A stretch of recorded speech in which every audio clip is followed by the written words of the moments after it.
J'espère qu'il fonctionnera correctement.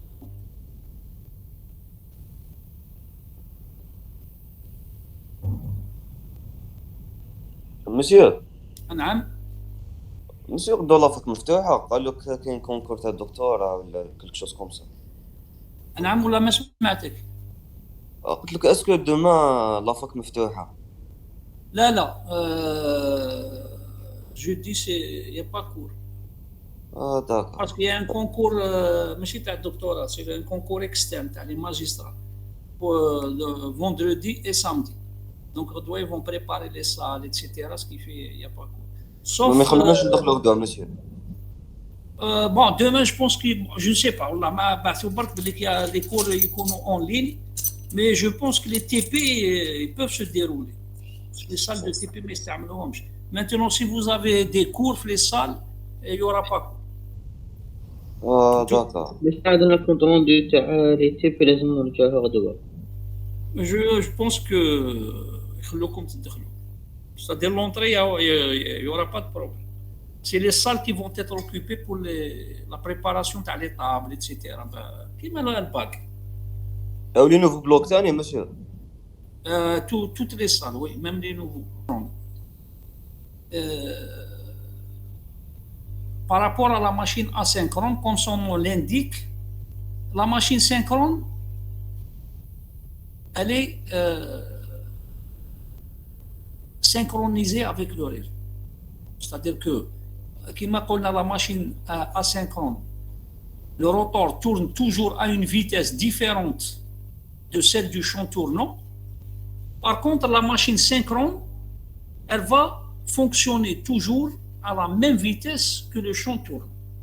Donc, c'est-à-dire la différence essentielle entre une machine synchrone et une machine asynchrone.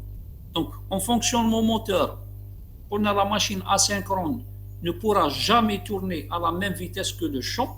Pourquoi? Tout simplement parce que le canon suppose, c'est-à-dire je suppose que la machine asynchrone va tourner à la même vitesse que le champ. Qu'est-ce qui va se passer? Un observateur au niveau du rotor, c'est-à-dire si je mets un observateur au niveau du bobinage rotorique ou là au niveau de la cage rotorique, donc si ça tourne à la même vitesse que le champ, il va voir le champ comme étant fixe. D'accord? Donc je vous ai donné l'exemple de deux trains, une fois à la même vitesse. Donc un observateur dans un train ou un observateur dans la même l'autre train, ils vont se voir comme étant fixes, une fois à la même vitesse, alors qu'ils sont en train de marcher peut-être à 100 km à l'heure. Mais l'observateur d'un train va voir l'autre train comme étant fixe. Donc c'est ce qui va se passer si le rotor de la machine asynchrone va tourner à la même vitesse que le champ. Donc, un observateur au niveau du bobinage, il va voir le champ comme étant constant. Et donc, si le champ est constant, parce qu'on a le principe de fonctionnement, on dit le champ tournant, il va induire une FEM par rotor, le bobinage. Comme le bobinage il est fermé sur lui-même, donc il va y avoir création d'un courant. La FEM va faire circuler un courant. Donc le champ et le courant vont produire une force. Maintenant, si la machine tourne à la même vitesse, donc un observateur sur le bobinage, il va voir le champ comme étant constant. Dans ce cas, défi sur dt, il va être égal à 0. Donc la FEM va être nulle, et si la FEM est nulle, le courant est nul. Donc on dit le champ, mais je n'ai pas le courant. Et donc si je n'ai pas le courant, je n'ai pas la force. Donc, un moteur asynchrone ne pourra jamais atteindre la vitesse du champ. Il marche toujours à une vitesse différente. C'est comme si que le rotor il va tourner, il va essayer de rattraper le champ. Donc s'il le rattrape, le courant s'annule, donc il va freiner, il n'y a pas de force, il aura tendance à s'arrêter. Donc juste au moment où il aura tendance à s'arrêter, donc le champ il c'est-à-dire il va le dépasser, la vitesse va dépasser la vitesse du rotor, et donc là, il y a variation de champ. Donc, création d'un courant, donc création d'une force, et donc le rotor va tourner, puisqu'il y a la force. Donc, il va essayer de rattraper le champ sans le rattraper exactement. Donc, c'est pour ça que le rotor tournera toujours à une vitesse inférieure à la vitesse du champ. Sauf dans le cas, par exemple, le rotor dans un cas particulier, il pourra dépasser la vitesse du champ. C'est lorsqu'on est en descente. C'est-à-dire quand vous avez une charge, vous voulez, par exemple, une grue, la grue fait un moteur asynchrone, donc j'actionne la grue, le moteur asynchrone il va tourner, il va faire monter la charge à une vitesse inférieure à la vitesse du champ. Maintenant, si je suis en descente, donc par exemple j'ai une charge que je veux faire descendre d'un étage élevé, donc au moment où la charge تهبط, la charge c'est une force entraînante, c'est-à-dire c'est elle qui va entraîner le rotor باش يهبط en chute libre. Bon, il ne va pas descendre en chute libre, bien sûr, mais le rotor, il va tourner, il va dépasser la vitesse du champ et il se stabilisera à une vitesse légèrement supérieure à la vitesse du champ. C'est ce qu'on appelle le freinage en hypersynchrone. C'est-à-dire la caractéristique du couple, elle va se stabiliser parce que le couple la montée, il est positif, donc le point d'intersection, si vous vous souvenez, on a fait ça pour la dernière fois en présentiel, le point d'intersection entre le couple résistant et le couple moteur, il va se stabiliser à une vitesse inférieure à la vitesse du champ. Donc, en descente, qu'est-ce qui va se passer? La charge est entraînante, c'est-à-dire le couple est négatif, parce que le couple qui est là a un sens, donc quand la charge, il va avoir un sens inverse. Donc le couple est تحت la courbe de le couple. Donc si on fait une prolongation de le couple il va se stabiliser juste تحت la caractéristique l'axe des vitesses. Il se stabilisera donc à une vitesse légèrement supérieure à la vitesse du synchronisme. C'est ce qu'on appelle le freinage hypersynchrone. Hyposynchrone, c'est moins que la vitesse du champ. Hypersynchrone, c'est un peu plus que la vitesse du champ tourne. Donc, on peut dire d'une façon générale que soit en freinage, soit en fonctionnement normal, le moteur asynchrone ne tourne jamais à la vitesse du champ tourne. Par contre, dans une machine synchrone, le rotor va tourner exactement à la même vitesse que le champ. Et on va voir pourquoi. Donc, machine synchrone veut dire que le rotor est synchronisé avec le champ. Asynchrone, le A avec asynchrone, ça veut dire non synchronisé. Il marche à une vitesse qui n'est pas synchronisée avec le champ. Donc, il y a la grande différence entre un moteur synchrone et un moteur asynchrone. Donc, d'un point de vue fonctionnement, le moteur asynchrone, comme on l'a déjà dit, à chaque fois qu'on augmente la charge, la vitesse diminue. Elle diminue légèrement, mais elle diminue. À chaque fois que j'augmente la charge dans le moteur, la vitesse va diminuer. Et le moteur synchrone, quelle que soit la charge, la vitesse reste constante. C'est-à-dire que si j'ai un tapis, l'exemple que je vous donne souvent, je mets une charge, par exemple un tapis de chargement de ciment, je mets un sac de ciment, le tapis va tourner, c'est-à-dire le moteur va entraîner le tapis à une vitesse, par exemple, quand le moteur a deux paires de pôles, la vitesse du champ va être de 1500 tours par minute. La vitesse du rotor, elle va être de 1500 tours par minute. Si j'augmente, c'est-à-dire je rajoute une charge, je rajoute un sac de ciment, la vitesse sera toujours 1500. 3 sacs, 1500. 4 sacs, 1500. Jusqu'à le couple max. Bien sûr, à une certaine valeur de couple, si la charge est trop importante, à ce moment-là, le moteur il va bloquer, qui est le moteur asynchrone. On a parlé du couple max dans le moteur asynchrone. Le moteur asynchrone, la vitesse va diminuer en augmentant la charge jusqu'à une valeur. Et dès quand on surcharge, j'atteins un couple max, le rotor il va se bloquer. On dit que le moteur décroche, il se bloque. La machine synchrone, à chaque fois que j'augmente le couple, la vitesse reste constante. Si je charge le moteur TI, j'atteins le couple max, et bien le moteur il va se bloquer, il va décrocher. Alors, le فرق c'est-à-dire la différence essentielle entre le fonctionnement d'un moteur synchrone et un moteur asynchrone. D'accord? Donc, asynchrone, à chaque fois que j'augmente la charge, la vitesse diminue. Le moteur synchrone, à chaque fois que j'augmente la charge, la vitesse reste quasi constante. Et la vitesse, elle dépend de quoi? Elle dépend de la fréquence. Parce que l'expression de la vitesse du champ tournant, c'est la même. Oméga S égale 60F sur P. Si maintenant je change la fréquence, la vitesse va changer. Donc, si j'alimente mon moteur sur la fréquence du réseau national, eh bien, la vitesse du moteur restera quasi constante. Donc, d'un point de vue utilisation, le moteur synchrone, on l'utilise lorsque l'application demande une vitesse rigoureusement, je dis bien rigoureusement, constante. Si j'ai une application qui nécessite que la vitesse reste constante sans changement, eh bien, je fais appel au moteur synchrone.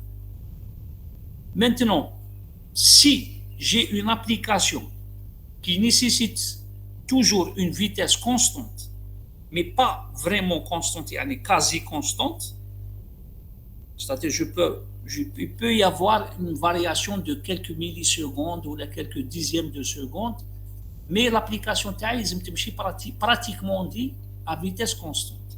Là, il est préférable d'utiliser un moteur asynchrone avec un système de régulation électronique. D'accord? Pour vous mettre un petit peu dans la situation. Je répète. Par exemple, on dit dans une usine, un système automatisé, les tapis taillés ou les vérins, etc., ils soient synchronisés entre eux. Si cette application ne nécessite pas une vitesse vraiment quasi constante, les vitesses des tapis, etc., constante, quelle que soit la charge, et elle ne doit pas changer d'un dixième de tour par minute. Là, je fais appel au moteur synchrone.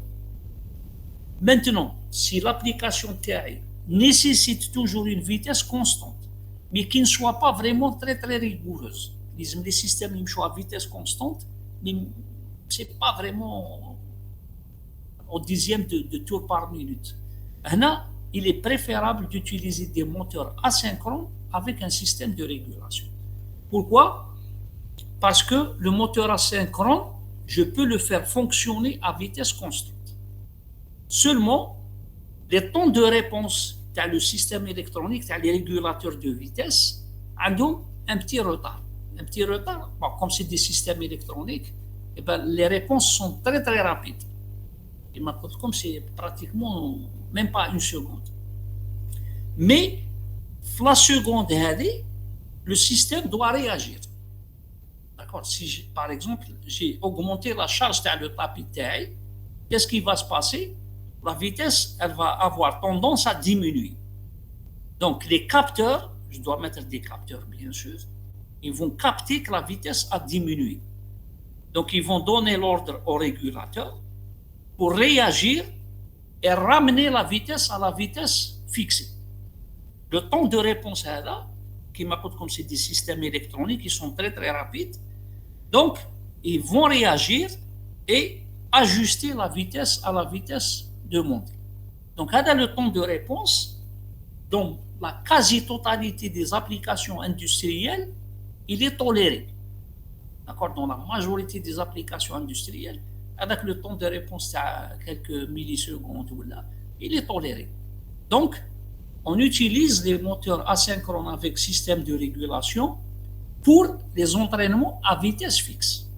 D'accord? Donc, là, pourquoi? Parce que le moteur asynchrone qui m'appelle là, c'est le moteur qui est le plus robuste, c'est un moteur qui n'est pas cher, c'est un moteur qui ne nécessite pas d'entretien, etc. Donc, l'application industrielle, un moteur très très robuste. Donc, même si j'ai une application qui nécessite une vitesse constante, je préfère l'utiliser. D'accord? Même si je rajoute une régulation, c'est-à-dire ça ne va pas être plus cher qu'un moteur synchrone. C'est-à-dire d'un point de vue prix, d'un point de vue maintenance, d'un point de vue robustesse, etc. Donc, l'industrie, c'est le schéma qui est utilisé. D'accord? Donc, je fais une étude de mon système. Donc, même le système, il nécessite une vitesse constante. Je préfère utiliser un moteur asynchrone avec une régulation plutôt que d'utiliser un moteur synchrone. Il y a des applications où il est nécessaire d'utiliser un moteur synchrone. Si je prends par un petit exemple très simple, les disques durs, les PC, etc., on utilise des petits moteurs synchrones.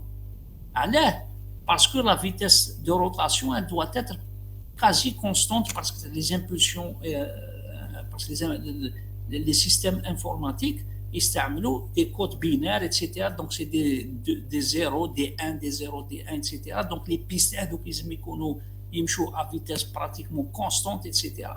Donc, on préfère utiliser des moteurs synchrones. D'accord? Sinon, il y a d'autres applications, le soudage laser, où la soudure en millième de millimètre, quelle que soit la pièce pour le soudage. Donc là, on fait appel aussi à des moteurs synchrones. Mais sinon, dans la quasi-totalité des applications industrielles, on préfère des moteurs asynchrones. Donc même les entraînements à vitesse constante, on utilise beaucoup plus les moteurs asynchrones que les moteurs synchrones. Donc ça, c'est par rapport au fonctionnement moteur. Bon, tout à l'heure, le principe, on va voir pourquoi il marche au synchronisme, etc. Le principe de fonctionnement.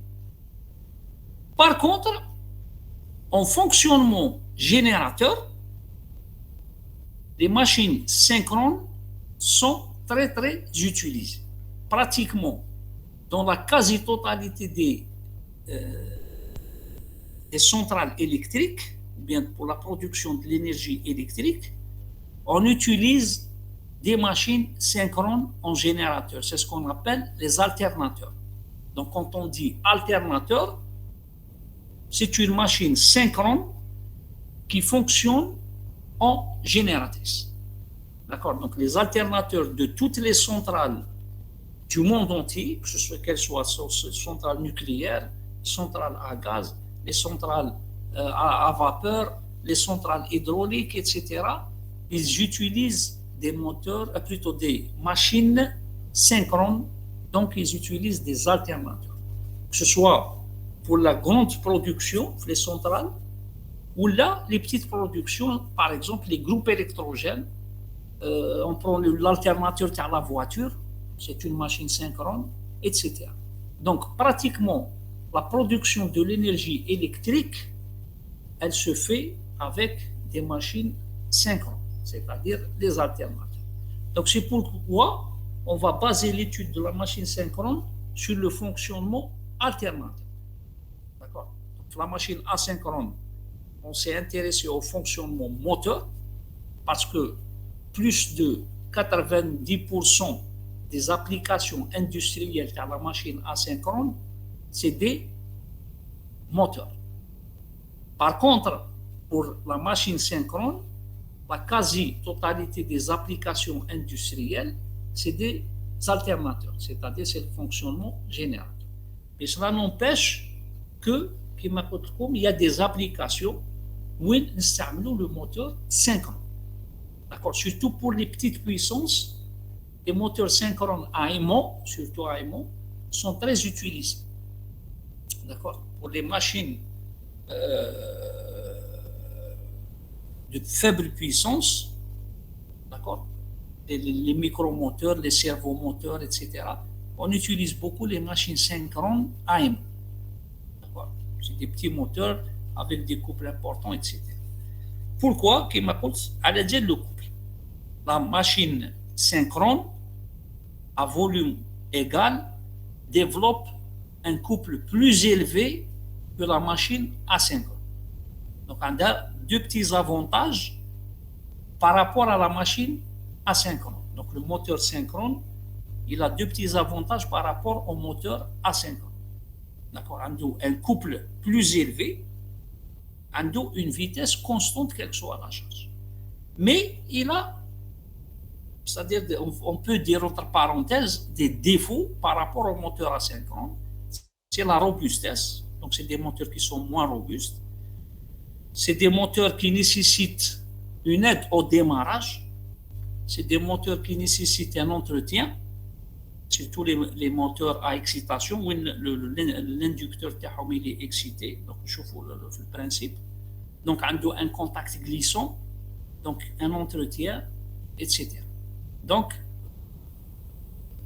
globalement, la situation des deux machines par rapport à leur utilisation dans le domaine industriel. Voilà. Donc, les alternateurs, c'est quoi? Donc, c'est des machines synchrones utilisées pour produire de l'énergie. D'accord? Donc, la majorité des machines synchrones, elles sont utilisées comme alternateurs et non pas comme moteurs. Donc, quelle est la différence d'un point de vue construction entre une machine synchrone et une machine asynchrone? C'est très simple. En gros, le stator de la machine synchrone et le stator de la machine synchrone sont pratiquement identiques. D'accord? Vous prenez le stator qui a le moteur synchrone ou le stator qui a le moteur asynchrone, ils sont exactement les mêmes. Donc, il y a un même bobinage triphasé réparti qu'on va alimenter avec du courant alternatif en général triphasé pour créer le champ tournant. Donc, les deux machines sont exactement identiques d'un point de vue stator. Par contre, les rotors de la machine synchrone et asynchrone sont complètement différents. Donc, ils ont le même stator, des rotors complètement différents. Le moteur asynchrone qu'on a, il est constitué de barres court-circuitées afin qu'il y ait des courants. D'accord? On a parlé plusieurs fois sur le principe du moteur asynchrone. Donc, soit c'est des barres court-circuitées pour le moteur à cage, soit un rotor bobiné fermé sur lui-même. C'est-à-dire que je court-circuite aussi pour faire circuler le courant dans le bobinage. Alors, je fais un rotor qui a le moteur asynchrone. Le rotor qui a la machine synchrone, que ce soit un moteur ou là un alternateur, kiff, il est constitué d'un bobinage que je dois alimenter en courant continu. D'accord? Je dois alimenter le rotor de la machine en courant continu. Pourquoi je dois l'alimenter en courant continu? C'est pour le polariser. D'accord? Parce que vous dites électro-aimant. Donc, il y a deux configurations de machine synchrone. La machine synchrone à excitation, c'est-à-dire le rotor, il est constitué d'un bobinage alimenté en courant continu pour qu'il soit électro-aimant. La deuxième configuration, c'est les machines synchrones à aimant permanent. Donc, au lieu d'envoyer du courant pour polariser le rotor, on va placer des aimants permanents dans le rotor. Donc, la machine à aimant, elle est constituée d'un stator qui met le moteur asynchrone. Par contre, le rotor, il est constitué d'aimants permanents. Qu'est-ce qui va se passer dans ce cas? Donc, le fonctionnement moteur, j'alimente le bobinage statorique, je crée le champ tournant, on l'a vu, qui fait chier de créer. Un rotor, puisqu'il est constitué d'aimants permanents, qu'est-ce qui va se passer? Donc, si j'ai une machine bipolaire, c'est-à-dire constituée de deux pôles, donc le champ tournant, quand je vais le créer, il va avoir un pôle nord et un pôle sud qui va tourner. D'accord? Donc, c'est un champ tournant, fait un pôle nord et un pôle sud. Le rotor, bien sûr, je vais construire un rotor qui va avoir un pôle nord et un pôle sud. C'est-à-dire, si c'est une machine à aimants, je vais placer des aimants de telle sorte à avoir un rotor fait pôle nord ou pôle sud. Donc, lorsque le champ tourne, le champ statorique, le champ tournant tourne, Donc le rotor, il va s'accrocher avec le champ parce que c'est des aimants. Qui m'a l'histoire, je fais tout quand on a fait la présentation de l'expérience avec l'aimant en fer à cheval. Quand il va tourner, il est qu'un aiguille, c'est une aiguille aimantée. Le rotor, c'est-à-dire le pôle nord, le rotor, il va s'accrocher avec le pôle sud du champ. Le pôle sud du rotor va s'accrocher avec le pôle nord du champ. Et puisque le champ il est tournant, le rotor va suivre le champ exactement à la même vitesse. C'est-à-dire que le rotor, son pôle nord va s'accrocher avec le pôle sud du champ et son pôle sud va s'accrocher avec le pôle nord du champ. Puisque le champ il est tournant, donc le rotor va suivre et va tourner exactement à la même vitesse que le champ. Maintenant, si c'est une machine à excitation, quand on va envoyer le courant dans le rotor, le rotor c'est un circuit magnétique, on va voir la description après. C'est un circuit magnétique sur lequel je mets un bobinage. Donc lorsque je vais alimenter en courant continu, eh ben, il va se polariser, il va créer un pôle nord et un pôle sud qui va s'accrocher avec le champ qui tourne, le champ tournant, et donc il va tourner exactement à la même vitesse. Donc c'est ça la différence d'un point de vue construction entre une machine synchrone et une machine asynchrone. Donc le stator تاعهم il est identique, par contre les rotors sont complètement différents. L'asynchrone c'est un circuit fermé, c'est un bobinage ou bien des barres en court-circuit. Par contre, le rotor de la machine synchrone, c'est un rotor qui est polarisé. Il est polarisé soit avec des aimants permanents, soit avec un bobinage alimenté en courant continu. Donc, d'un point de vue fonctionnement moteur, pour faire tourner une machine synchrone, je dois alimenter la machine avec deux alimentations. Une alimentation triphasée alternative pour créer le champ tournant et une alimentation continue dans le rotor pour polariser le rotor. Donc, ils aiment les deux alimentations. Maintenant, si c'est un moteur à aimant permanent, bien sûr, j'ai besoin que d'une seule alimentation, liée à le stator pour créer le champ tournant. Voilà. Donc, voilà globalement la différence d'un point de vue fonctionnement du moteur entre une machine synchrone et asynchrone, d'un point de vue fonctionnement moteur. Est-ce qu'il y a des questions par rapport à ça? Non, monsieur. C'est bon? Oui. Très bien. Donc, là, en réalité, on va baser l'étude d'Anna, puisque c'est des machines qui sont beaucoup plus utilisées en alternateur. Donc, on basera beaucoup plus l'étude sur le fonctionnement alternateur. D'accord? Donc, on fait la présentation, donc comme l'introduction. Donc, les alternateurs triphasés sont quasiment la source de toute l'énergie électrique que nous consommons. L'alternateur nécessite une alimentation en courant continu de son inducteur ou un système d'excitation. Ce dispositif permet, suivant le cas, de régler la tension ou la puissance réactive débitée sur le réseau. On en parlera avec détail.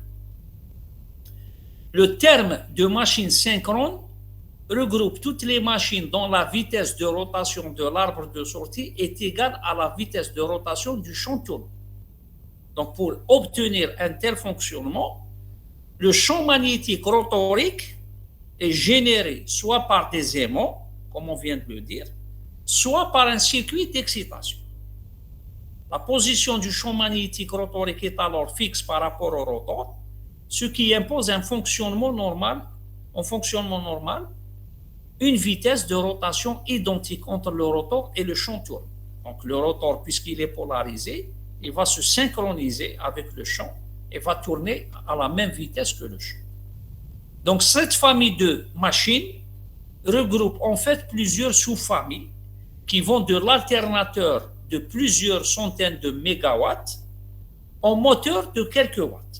Donc, la famille des machines synchrones, on retrouve les machines qui maintenant en fonctionnement alternateur dans les centrales de production d'énergie, notamment les centrales nucléaires, où les alternateurs sont des alternateurs de très grande puissance. D'accord? C'est des alternateurs qui produisent des centaines de mégawatts, voire des gigawatts. Jusqu'au moteur c'est-à-dire le moins puissant. On peut trouver des alternateurs, plutôt des machines synchrones en moteur, qui entraînent le disque dur à le PC. C'est des petits moteurs, c'est des micro-moteurs qui tournent à la vitesse du synchronisme. Les machines à aimant, par exemple, la foreuse dentiste, avec la petite foreuse là, c'est une machine synchrone. Alors, on utilise des machines synchronées et non pas asynchrones. C'est parce que j'ai besoin d'un tout petit moteur, d'un micro-moteur, avec une puissance quand même assez élevée. La foreuse qui nécessite un couple assez relativement élevé par rapport aux dimensions de l'outil. Donc, on préfère utiliser la machine synchrone parce que c'est un tout petit moteur, c'est un micro-moteur qui donne une puissance quand même assez importante, relativement importante. C'est-à-dire tout est relatif. Donc, les micromoteurs, on utilise souvent des machines synchrones, c'est-à-dire un moteur de très faible volume avec un couple assez élevé. On utilise soit des machines synchrones, soit des machines à courant continu. Parce que nous avons une échelle, les couples en fonction du volume. La machine à courant continu, surtout le moteur serré, c'est lui qui développe le couple le plus élevé. La machine synchrone, le moteur synchrone, le moteur asynchrone. D'accord? Donc, ça vous donne une idée sur le domaine d'application des moteurs synchrones. Donc, néanmoins, la structure de toutes ces machines est relativement proche. Le stator est généralement constitué de 3 enroulements triphasés répartis. Bien sûr, nous avons des machines synchrones monophasées. Il ne faut pas croire que toutes les machines sont triphasées. D'accord? Les grandes puissances, ça reste valable pour les grandes puissances, on utilise des machines synchrones triphasées. Pour les faibles puissances, on utilise des machines synchrones monophasées, qui mettent le cas des moteurs asynchrones. Donc, le stator est généralement constitué de 3 enroulements triphasés répartis, tels que les forces électromotrices générées par la rotation du champ rotorique, soit sinusoïdal. Les stators, notamment en forte puissance, sont identiques à ceux d'une machine asynchrone. D'accord? Donc, d'une façon générale, le principe est l'utilisation des machines synchrones. Donc, d'un point de vue construction, donc est-ce que خرج لكم le schéma de la machine? Oui, monsieur. Non? Non. Non, d'accord. Donc, comme d'habitude, je dois arrêter le partage et repartager. Allez, je ne sais pas.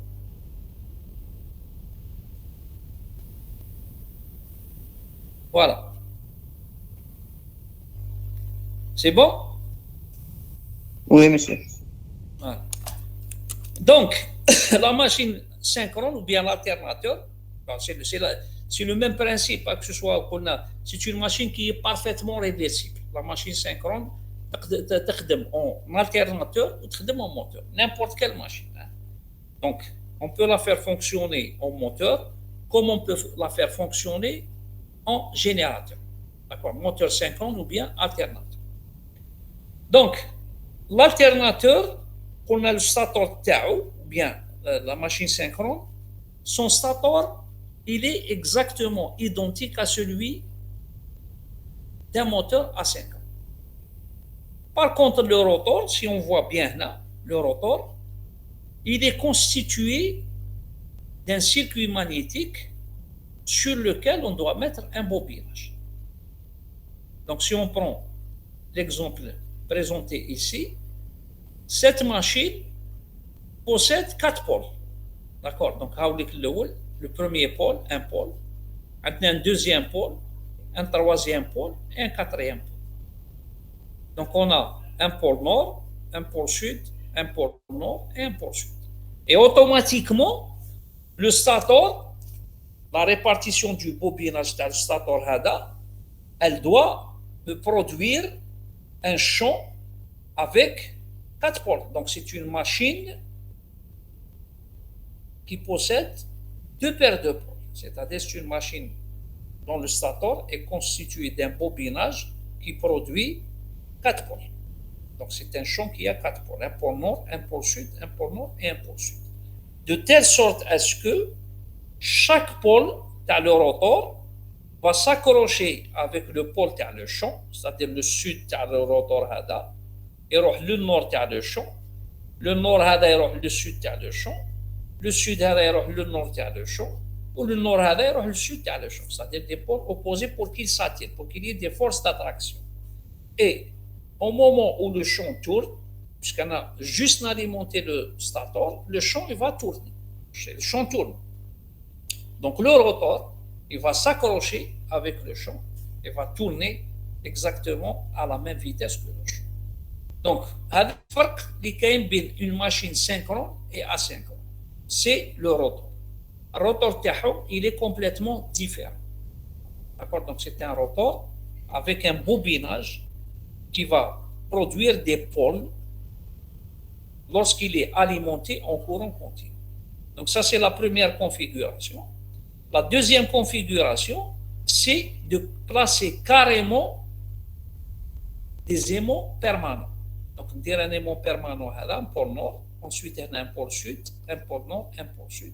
Et j'ai une machine quadripolaire qui va fonctionner en synchronisme. Il y a des machines qui ont 2 pôles. Il y a des machines qui sont constituées de 6 pôles, 8 pôles. Bon, bien sûr, techniquement, industriellement, on ne peut pas produire une machine avec N pôles, c'est-à-dire une machine qui possède 50 pôles. C'est pas comment les placer, comment c'est-à-dire que ce soit pour le stator et le rotor, parce que le nombre de pôles doit être identique. Donc, dans l'industrie, les machines les plus utilisées, c'est des machines qui ont 2 pôles, 4 pôles, rarement 6 pôles. D'accord? Parce que quand on ajoute le nombre de pôles, qu'est-ce qui va se passer par rapport à la vitesse? Donc, on a la vitesse du synchronisme oméga S égale 60 F sur P. Quand on ajoute le nombre de pôles, la vitesse تحبط. Donc, si j'ai une application qui doit tourner à vitesse réduite, le nombre de pôles est كبير. Mais dans l'industrie, ce n'est pas ce qu'on fait. On réalise des machines avec 2 pôles, voire 4 pôles. Ensuite, on fait une commande. C'est-à-dire, par exemple, un onduleur. Et au lieu d'augmenter le nombre de pôles pour diminuer la vitesse, qu'est-ce que je fais? Je diminue la fréquence d'alimentation dans le stator. Donc, oméga S, c'est 60 F sur P. Il انقص la fréquence, la vitesse s'enqص. Donc, je vais diminuer la vitesse à travers, par exemple, la fréquence. Ce n'est pas par rapport au nombre de paires de pôles. D'accord? Donc, il y a en général la configuration utilisée dans l'industrie. Maintenant, en fonctionnement alternateur. D'accord? Comment on produit de l'énergie à partir d'une machine synchrone, c'est-à-dire comment produire de l'énergie électrique au niveau d'une centrale quelconque. C'est très simple. Donc, toujours le principe il est basé sur la loi de Faraday, donc E égale dφ sur dt. Qu'est-ce qu'on fait? On a une alimentation au niveau du rotor, donc on doit envoyer du coup, par exemple, une centrale thermique. On prend la centrale de Al-Hammam, par exemple, centrale thermique. Donc, comment on produit de l'énergie fiable? On alimente le rotor en continu, donc on crée un champ constant, puisque c'est du courant continu, donc le champ, il est fixe. Donc il me faut une alimentation au niveau du rotor. Deuxième chose, il me faut une force mécanique. Je dois faire tourner ce rotor. D'accord? Donc la force mécanique, on l'obtient à travers la turbine. Au niveau d'une centrale, on l'obtient à travers la turbine. L'alternateur de la voiture, par exemple, on a une courroie.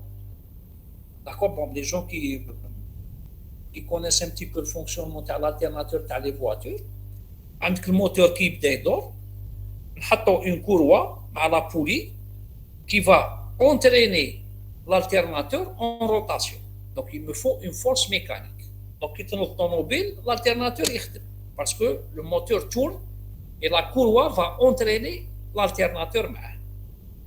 Lorsque le moteur est à l'arrêt, l'alternateur ne produit pas. C'est pour ça qu'on a besoin d'une batterie. Le démarrage, il faut qu'on ait la batterie, mais on a l'énergie, on a la batterie. Donc une fois que le moteur tourne, la batterie, elle va aller recharger à travers l'alternateur. Donc l'alternateur, pour qu'il puisse fonctionner, il y a un mouvement, il y a une rotation. Les centrales thermiques, donc on va brûler du gaz par exemple, pour produire le système de combustion, etc. Donc on a la chambre de combustion, donc il y a les brûleurs, on brûle du gaz pour produire de l'énergie thermique. Avec l'énergie thermique, elle va chauffer de l'eau, elle va augmenter la pression de la vapeur produite par l'eau. C'est qui m'a la cocotte minute. Cocotte minute qui en fonction de la température qui descend le mat, علاش فيها le sifflet هذيك الصفاره هذيك تخرج la pression parce que داخل la cocotte la pression elle va être très importante. D'accord? Donc quand vous enlevez le sifflet, vous avez une grande vapeur qui sort. Et bien les centrales, c'est un petit peu la même chose qui se produit. On va chauffer de l'eau à température élevée. Avec l'eau, elle va se transformer en vapeur puisque la chaleur est très importante. Donc je vais produire une vapeur avec pression, c'est-à-dire une vapeur sous pression. C'est le principe exact de la centrale à Capsinet. C'est une centrale thermique à vapeur. Donc, la vapeur est très saturée, à très forte pression. On va, grâce à des injecteurs, on va les injecter dans une turbine. D'accord? Donc, la turbine, c'est faire des ailettes. D'accord? Donc, la pression qui dit, elle va faire tourner les ailettes de la turbine. C'est des turbines de très grande puissance. Donc, on a de l'énergie mécanique disponible. C'est comme ça qu'on obtient l'énergie mécanique qui va faire tourner l'alternateur. Donc, il faut une force d'entraînement dans le rotor. Donc, le rotor, je vais l'alimenter, je vais créer un champ constant. La rotation mécanique, l'énergie mécanique disponible, va faire tourner le champ. Elle va faire tourner le rotor, puisque le rotor, c'est un champ, fait un bobinage, donc un circuit magnétique, donc j'ai un champ constant. La puissance mécanique, elle va faire tourner l'alternateur, donc le champ il devient tournant. C'est-à-dire j'ai créé un champ tournant. Donc le champ, bien sûr, qui يخرج من le pôle, d'accord? Donc يخرج من le pôle هذا, par exemple le pôle nord. Donc le pôle هذا le rotor il est à l'intérieur ici du stator. Donc يخرج من le pôle, il يتبع le circuit magnétique parce qu'il va trouver de l'air, donc difficile de passer. Donc il va suivre le chemin qui est imposé par le circuit magnétique. Donc يخرج من الروتور le champ, يدخل داخل le circuit magnétique تاع الستاتور, il va tourner باش يعاود يولي من le pôle sud. Donc كيما هذا فيه 4 pôles, donc le champ يخرج منها يدور يعاود يدخل من le pôle sud. Donc le champ il va tourner comme ça. Donc le champ, quand il va traverser le bobinage تاع le stator, qu'est-ce qu'il va faire? Il va induire une tension. Donc, si je prends un observateur au niveau d'un point في الستاتور كيفاش راح يشوف الشون يشوفو تورنو باسكو الشون راه يدور داكور دونك il est variable كي يكون لو شون اون فاس تاع لوبسيرفاتور لو شون il est maximal ومن بعد كي بيسك انا هاني ندور في لو شون يشوف لا فالور ماكسيمال يشوفها تبعد عليه دونك لو بوين لو ميم بوين il va être soumis à un champ plus faible donc le champ va diminuer par rapport à l'observateur يكون ماكس يبدا ينقص داكور ensuite qui tourne perpendiculairement, il n'y a pas de ligne de champ. Donc là, le champ, il est nul. Ensuite, il va passer en sens inverse. D'accord? Donc dans la bobine, on va avoir une FEM qui va être alternative. Elle est max, la valeur de la FEM, elle est max lorsque le champ est en face. Puisqu'il est en train de tourner, donc la bobine, elle va être soumise à un champ qui va diminuer, il va décroître, mais le max est zéro. Ensuite, il تقلب parce que le pôle nord اللي كان هنا راح يتقلب لهنا يولي لتحت. Et donc le champ اللي كان يفوت منا يعاود يفوت من le sens inverse. Donc la FEM, elle va être alternative. Donc c'est comme ça qu'on produit le courant alternatif ou bien la tension alternative. Et si le cas triphasé, واش ندير نحط لي بوبيناج تاعنا de telle sorte à ce qu'elle soit l'axe تاع les bobines décalé de 2 pi sur 3. Là, je vais les disposer stator, l'axe des bobines est décalé de 2 pi sur 3. Chaque bobine est décalée de l'autre de 2 pi sur 3. Donc, il est que la tension, la première bobine, elle est créée à un instant T. Le temps, la deuxième bobine, il lui faut un θ de 2 pi sur 3 radians. C'est pour ça que les tensions produites dans les bobinages, la phase 1, la phase 2, la phase 3, elles sont décalées de 2 pi sur 3, c'est-à-dire 120 degrés. C'est comme ça qu'on produit les tensions triphasées dans un alternateur, que ce soit un alternateur d'une centrale, ou là l'alternateur qui a le véhicule, ou là le groupe électrogène, ou là autre. Est-ce que c'est clair?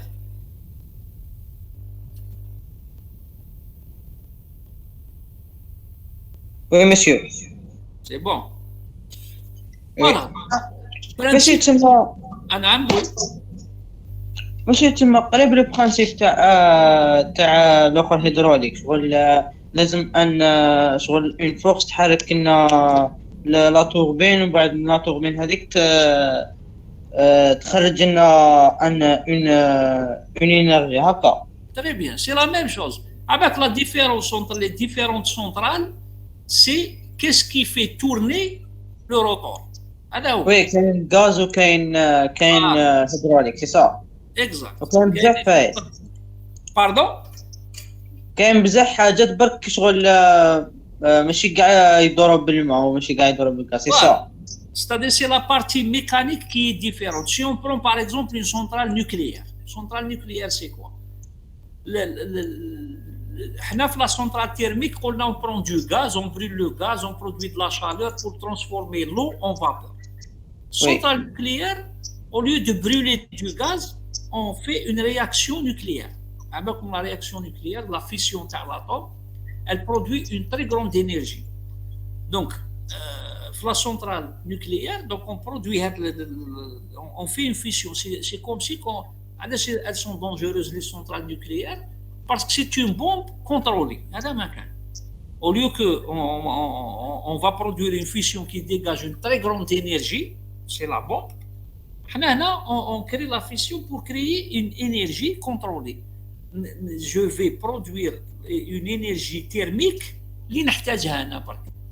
Donc je contrôle l'énergie produite par la fission nucléaire, par la fission de l'atome, de telle sorte à chauffer l'eau et le monter à une température vapeur sous pression. Donc une centrale thermique, l'échauffement il est produit par du gaz ou là par le charbon, parce qu'il y a des centrales, beaucoup de centrales dans le monde utilisent le charbon pour chauffer l'eau. Les centrales nucléaires, donc c'est une réaction nucléaire pour produire l'énergie thermique qui va chauffer l'eau pour produire la rotation de la turbine. La turbine, elle entraîne le rotor de l'alternateur qui est polarisé, qui produit le champ tournant, qui me donne la tension au niveau du standard. Centrale hydraulique, c'est la chute d'eau. Donc, on a des barrages. On va envoyer de l'eau parce que le barrage étant rempli, la pression de le barrage elle va être très très grande. Donc, si c'est un barrage qui est grand et qui a une grande hauteur, donc la pression de l'eau qui va descendre au niveau de la turbine, qui fait des injecteurs, fait des ombres sur le تباص à la turbine, sur تباص à هكذا sur le مغرف, et l'eau, on va le diriger pour qu'il puisse entraîner la turbine en rotation.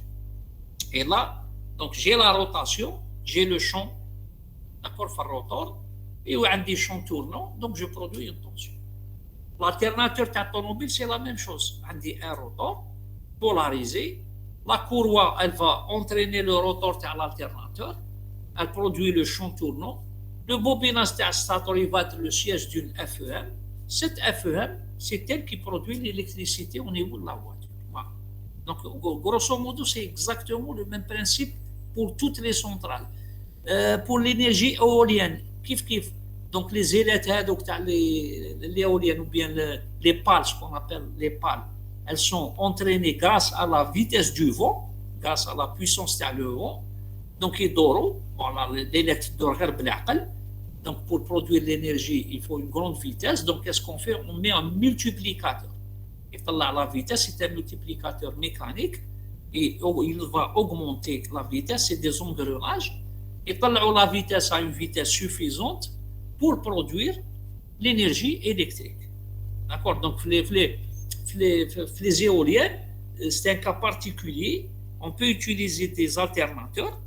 Mais souvent, on utilise plus les moteurs, plutôt les machines asynchrones. Les machines asynchrones sont utilisées en génératrice. Les éoliennes, elles sont beaucoup utilisées. Parce qu'on a toujours la robustesse.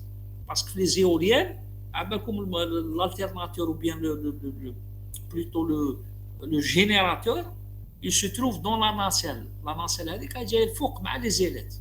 D'accord? Donc, imaginez une éolienne offshore. C'est des éoliennes de très grande puissance. Donc, la nacelle,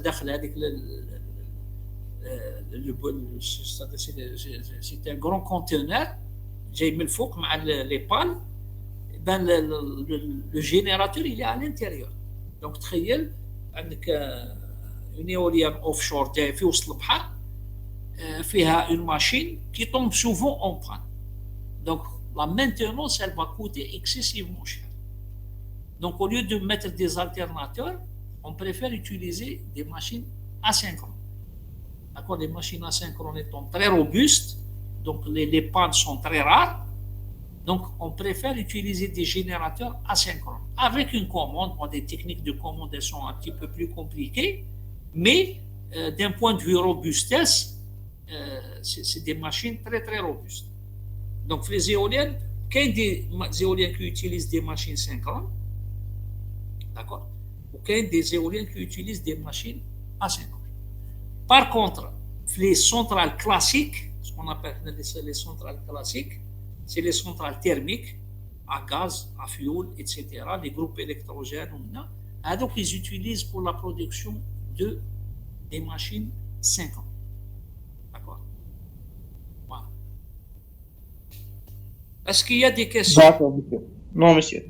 Monsieur, في les examens, généralement, احنا en mode moteur ou en mode générateur? Bon, les examens en général, le TD, on n'a pas le temps de faire beaucoup plus des exercices. Je trouve à les collègues, mais en général, le fonctionnement, c'est-à-dire le TD, on fait le fonctionnement alternatif. D'accord? Parce que c'est le plus utilisé. Donc, le moteur, plutôt la machine asynchrone, c'est basé sur le fonctionnement moteur parce que c'est le plus utilisé. Les machines synchrones, on se base beaucoup plus sur le fonctionnement alternateur puisque c'est le plus utilisé. Mais les questions de cours, on peut poser n'importe quelle question. Je ne fais. On peut parler du fonctionnement moteur comme on peut parler du fonctionnement générateur. OK, donc fonctionnement générateur, comme on vient de le voir, j'alimente l'inducteur pour créer le champ. J'entraîne donc l'inducteur ou le rotor, bien sûr, c'est-à-dire d'une façon générale. Hein. On en parlera après. La configuration inverse existe. D'accord, on en parlera. Donc, en fonctionnement générateur ou bien alternateur, j'alimente le rotor en courant continu pour créer le champ, un champ fixe. J'entraîne le rotor pour que le champ devienne tournant. Le champ tournant, il va passer dans le bobinage du stator. Il induit une FEM. E égale un défi sur dt, tout simplement. D'accord? Et c'est cette tension qu'on va utiliser. OK? Oui, monsieur. D'accord. Donc, هنا donc je ne vais pas changer.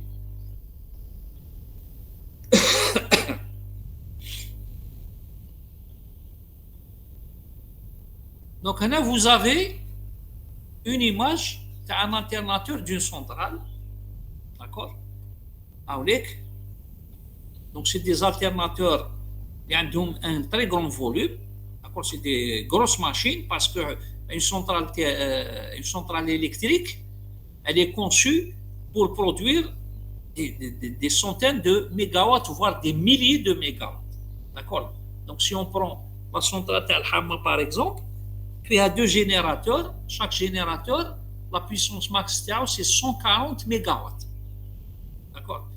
Dans la centrale Cap Gennet, si ma mémoire est bonne, il y a 4 groupes qui produisent 480 mégawatts. D'accord? C'est des mégawatts, c'est-à-dire des millions de watts. Donc une centrale électrique, c'est une centrale qui est très puissante. Donc les alternateurs, ce sont des alternateurs qui ont un très grand volume. D'accord? Un alternateur qui m'a hada, par exemple, la longueur 10 mètres par exemple,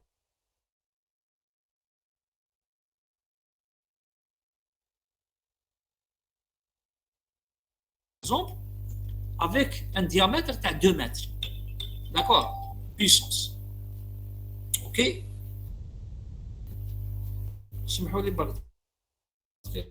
Il y a un collègue chef de département qui me...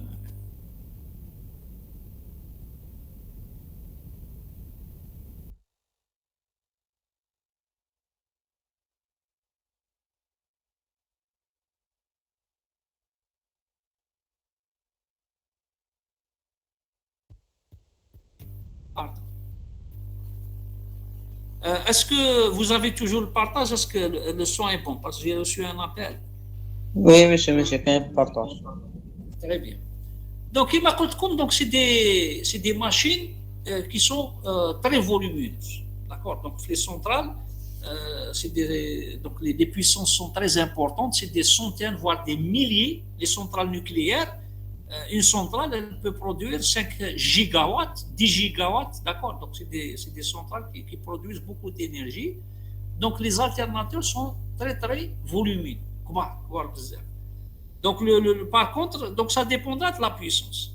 D'accord? Donc, les alternateurs, tu as les groupes électrogènes. Quand il y a des groupes électrogènes, tu as quelques kVA.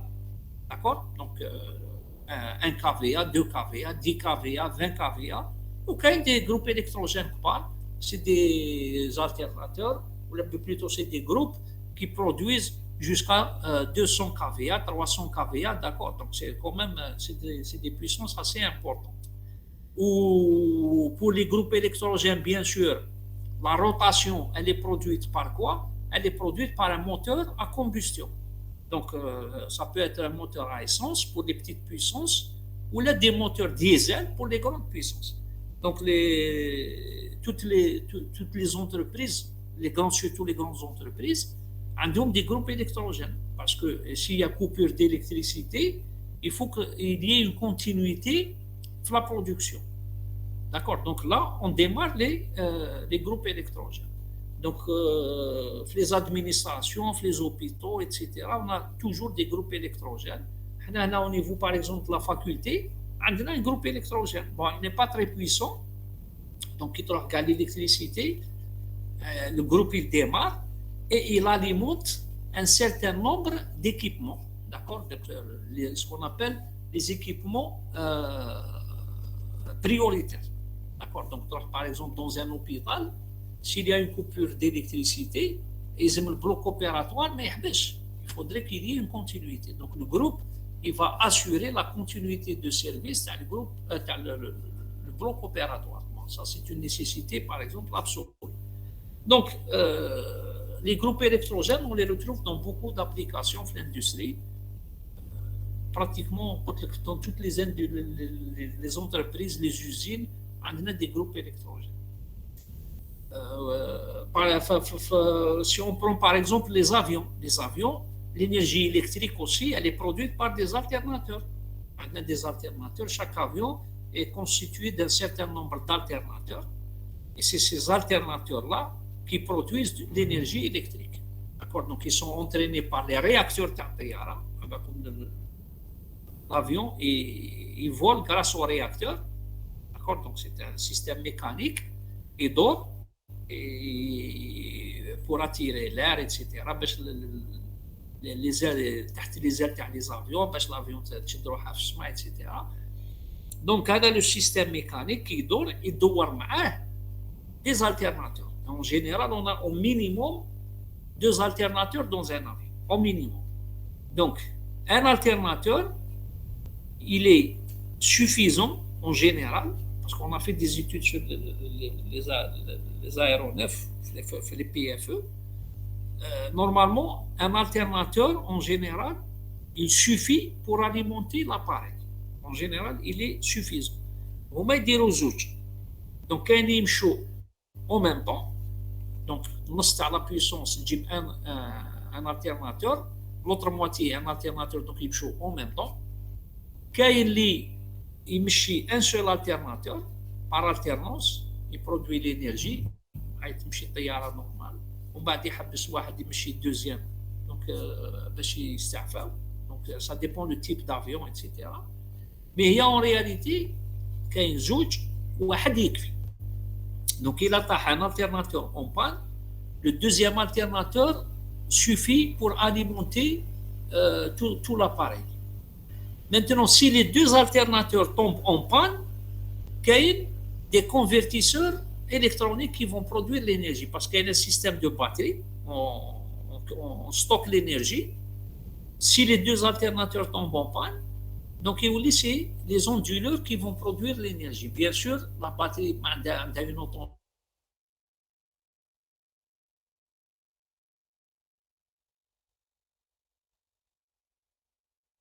qui est limitée. Donc, quand on va utiliser on va utiliser uniquement les servitudes essentielles. D'accord. L'autonomie pour atterrir dans l'aéroport le plus proche. Voilà. Mais sinon, les avions sont, c'est-à-dire la production de l'énergie, elle se fait par des alternateurs au niveau des avions. Voilà.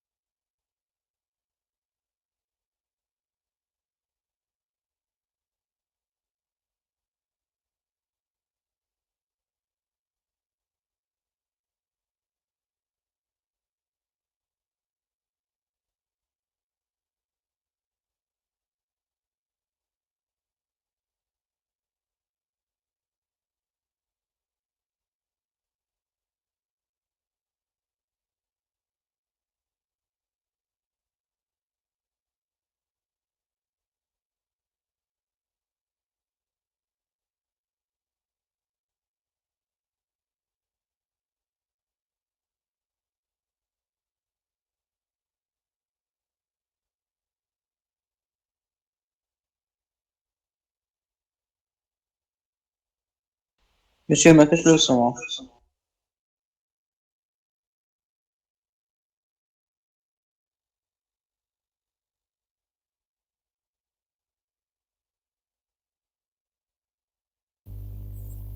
Agda, c'est bon? Oui, monsieur, هكذا صحيح. C'est bon. Eh, parce que bon, on m'a appelé, donc ça s'est déconnecté. Très bien. Donc, est-ce que c'est clair jusque-là?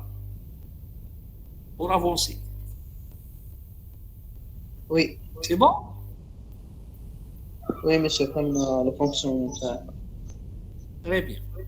Donc là, c'est les symboles de la machine synchrone. C'est-à-dire que comment symboliser. Maintenant, une fois je finis la machine, je finis le principe de bon, on va encore détailler les choses au fur et à mesure, bien sûr. Hein. Bon, ça, pour avoir une idée générale, parce que c'est important. Quand tu as une machine, la machine à bon, c'est clair qu'il faut, comme je vous l'ai toujours dit, c'est très important. Il faut connaître le principe, les équations, fonctionnement, etc. Mais il faut savoir aussi l'importance de la machine dans l'industrie. C'est-à-dire qu'il faut bien la situer industriellement. Est-ce que c'est une machine qui est très utilisée? Où est-ce qu'elle est utilisée? Où est-ce qu'on peut la retrouver? L'importance d'AHA, etc., etc. C'est pour ça que j'insiste sur les points pour dire que l'alternateur, c'est la source d'énergie par excellence. C'est-à-dire c'est l'alternateur ou la source de l'énergie électrique où il d'accord, que ce soit pour le secours, que ce soit pour l'aviation, que ce soit pour les bateaux, que ce soit pour les voitures, etc., etc. Donc, c'est la source principale d'énergie électrique. Et c'est pour ça qu'il m'a dit d'un point de vue utilisation, la machine est beaucoup plus utilisée en générateur, c'est-à-dire en alternateur, plutôt qu'en moteur. Mais on va encore parler bien sûr des deux fonctionnements en mettant un petit peu l'accent sur le fonctionnement générateur. Donc pour les symboles, bien sûr, il faut que vous sachiez reconnaître le symbole d'une machine synchrone. Donc en monophasé, donc vous remarquez ici le continu, vers le rotor, parce qu'on doit alimenter en continu un rotor. Et comme c'est le cas le plus général. Cela n'empêche pas de dire qu'il y a des machines synchrones inversées, c'est-à-dire un rotor tachom, c'est le triphasé, c'est l'alternatif, ou stator, c'est l'inducteur, c'est-à-dire on va alimenter le stator en continu et produire l'énergie à travers le rotor. Allez, on l'appelle configuration inversée. On va voir pourquoi et quel est son avantage et son inconvénient. D'accord? Donc, la configuration classique est le rotor de continu. On va les fils dans le rotor. Donc, c'est l'inducteur. Le stator, c'est de l'alternative. Donc, le stator, c'est l'inducteur. Donc, ça, c'est la première configuration en monophasé. Deuxième configuration, ou bien deuxième symbole, un rotor, on le représente par une bobine. D'accord? Alimenté en courant continu. Ou stator, d'accord? C'est du courant alternatif. Donc, bobine statorique, c'est de l'alternative. Ou le rotor, il est symbolisé par une bobine. Là, donc, le cercle c'est le rotor, ou le cercle c'est le stator.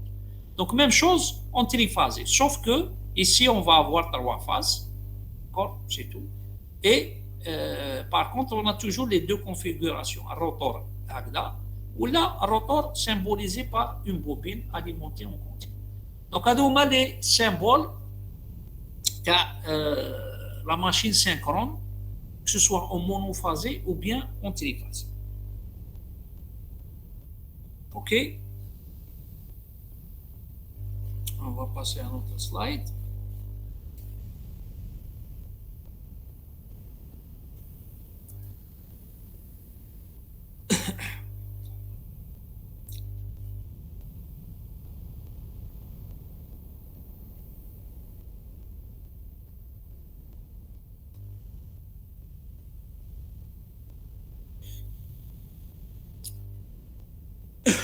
Voilà donc le principe de fonctionnement. Vous avez le slide.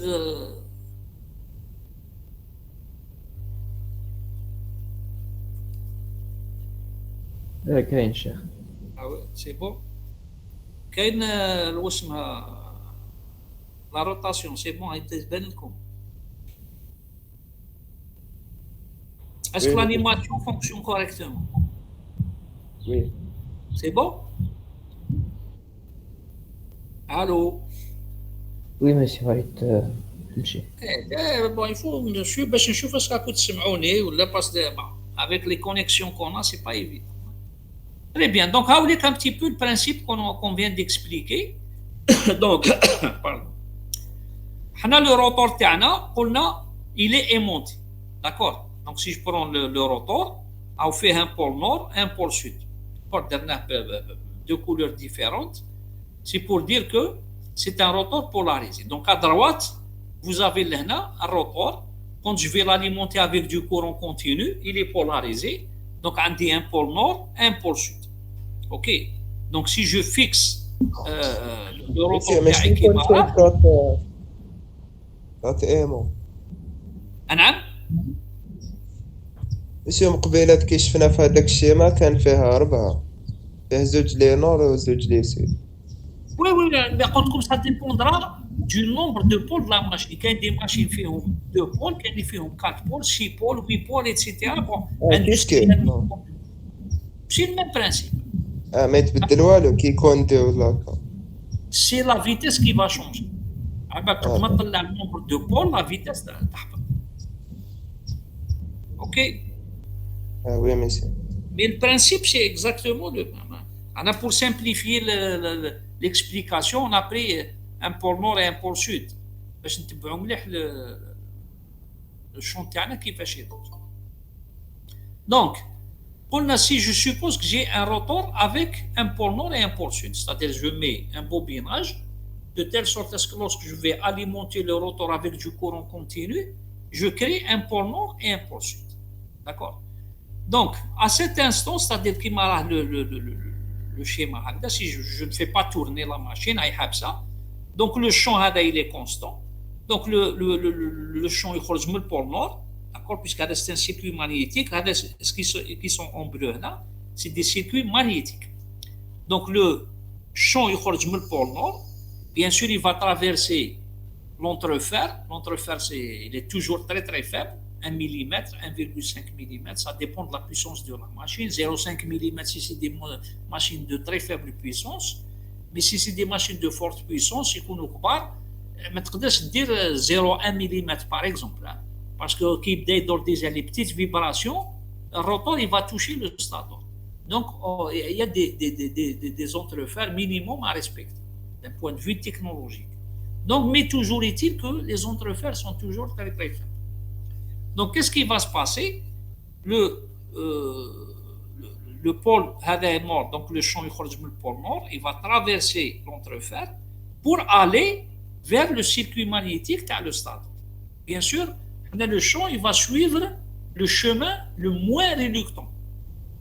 Puisque les circuits magnétiques, c'est des conducteurs de champ, donc le champ il يمشي لي داخل le circuit magnétique, bien sûr, mais il يمشيش à travers.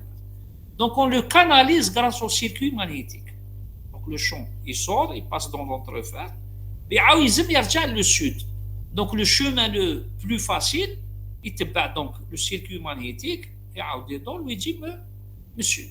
Donc, le champ, bien sûr, il y a 2 chemins, un chemin le faux, un chemin le tarte, qui sont identiques. C'est comme les courants, les résistances.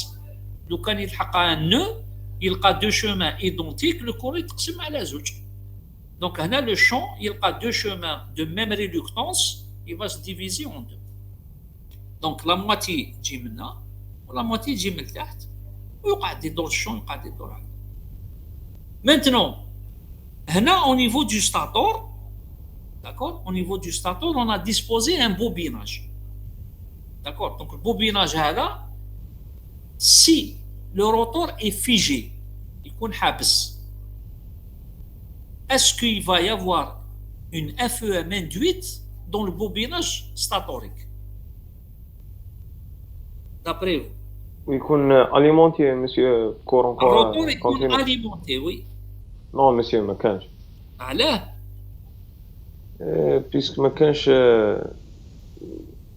دي فاز بيناتهم مسيو. لا باش اف خاطر اف هو دي في سير دي تي لا. Voilà, très bien. Donc, ماشي déphasage. Il n'y a pas de variation. D'accord? C'est-à-dire le Variation, flux oui, est monsieur. constant. C'est-à-dire que le poids, par exemple, si j'ai une bobine, une partie de la bobine qui est là, elle va capter le champ. Le champ qu'elle va capter est toujours constant. C'est la même valeur de champ qui va passer dans cette bobine. Et donc, il n'y a pas de variation de flux. La bobine va voir le champ comme étant constant. Donc, d phi sur dt égale 0. Donc, il n'y a pas de E. E égale 0. D'accord.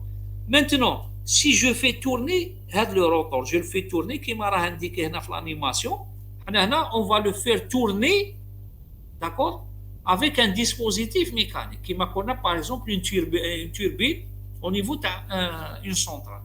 Donc, je vais faire tourner ce rotor. Donc, لو كان نشوفوا une bobine هنا, par exemple, à cet endroit, actuel, هنا donc le champ, il va être variable. Actuellement, les couleurs يتبدلوا ou l'intensité تاع le champ تتبدل. Donc, chaque bobine qui est ici à l'intérieur تاع les encoches, elle va être traversée par un champ variable. D'accord? Donc, lorsque le champ est max, d phi sur dt, donc il va être max. Donc, je vais avoir une FE1 max. On va dire donc la FE1 تنقص.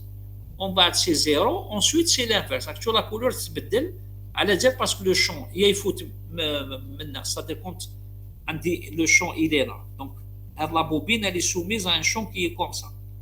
كي تلحق le côté هذا, le champ راح يدخل من. Donc, la bobine هذه elle est parcourue par un champ en sens inverse. Donc, cette bobine, le champ من داك يفوت هاك, من داك يفوت هاك. Donc, la bobine اللي تكون هنا, elle va être le siège d'un champ dont la direction s'inverse périodiquement. Et donc, la FEM qu'elle va produire, elle va s'inverser périodiquement. Et donc, c'est pour ça que la FEM induite, elle va être alternative. Et comme la rotation, elle est continue, donc, la bobine, elle va être soumise à un champ max. Ensuite, il va y 0. On va dire inverse, max, et il va y 0. Donc, je produis une FEM qui va être sinusoïdale. Donc, la FEM produite par le bobinage est alternative sinusoïdale. Voilà. Donc, c'est le principe de fonctionnement de l'alternateur.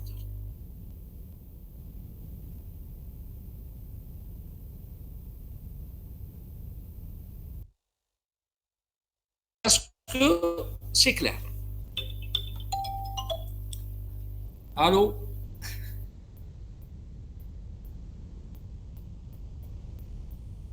واش l'équipe راحتي ولا؟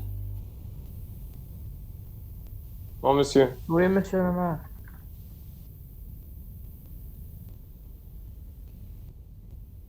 راكو معايا ولا؟ Oui. Oui, monsieur. Oui, monsieur.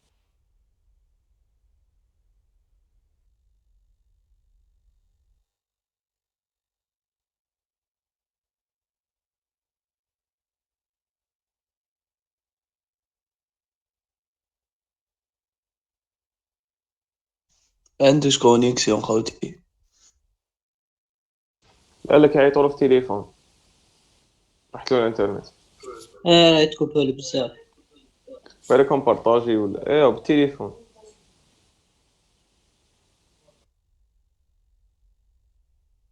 الخير.